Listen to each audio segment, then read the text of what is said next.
देखिए हमारे पास में हमने लिखा, क्या लिखा, बहुपद के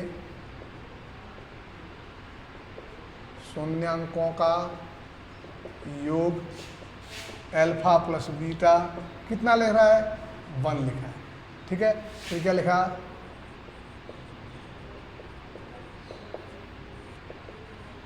शून्यांकों का गुणनफल कितना आया, अल्फा बीटा कितना आया, 1। लिख दिया आराम से।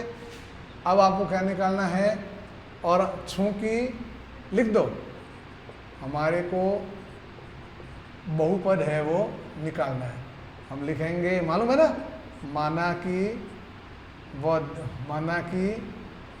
वो द्विघात बहुपद क्या माना आपने, ax² plus bx plus c मान लो आप। लिख दिया, एकदम व्यवस्थित तरीके से लिख दो आप।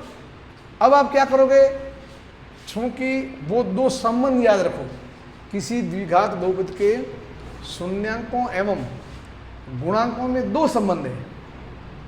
शून्यांकों का योग किसके बराबर होता है, -b/a।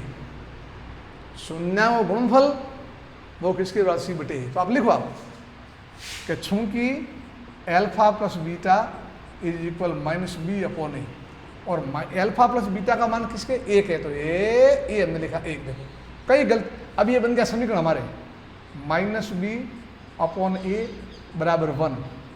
a बराबर 1 रखने पर, a बराबर 1 रखने पर, तो मैंने क्या लिखा, -b/1, समझ रहे हो ना।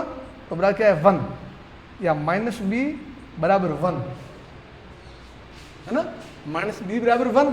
तो मैं लिखूंगा यहाँ पर, क्या लिखूंगा, b बराबर क्या हुआ, -1। समझने का प्रयास करें, a बराबर हमने 1 रखा है, तो -b/1 बराबर 1, -b बराबर 1 और b बराबर -1, ये आया। अब क्या लिखा आपने, मालूम है, चूंकि हम ये भी जानते हैं कि alpha beta is equal c/a, और c/a किसका हो गया बताओ मेरे को, ये हो गया 1 के। तो हमने लिखा c/a बराबर 1। अब क्या लिखा, a बराबर तो क्या रखा है, 1 रखा है ना अपन, अरे a बराबर तो क्या माना आपने, 1। तो आप क्या करोगे, c/1 बराबर 1 और c इज इक्वल 1। तो आया, ये मान c का भी आ गया। बस a का मान हाजिर, b का मान हाजिर और c का मान हाजिर।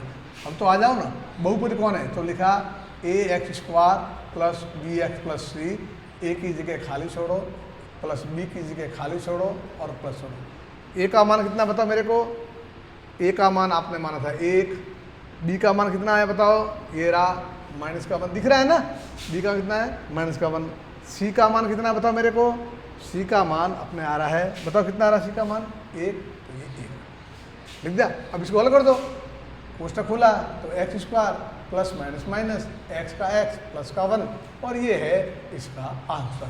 मोस्ट प्रश्न थे और आपने इस तरह से करना है अच्छी तरह से। मैं समझता हूँ आपको समझ में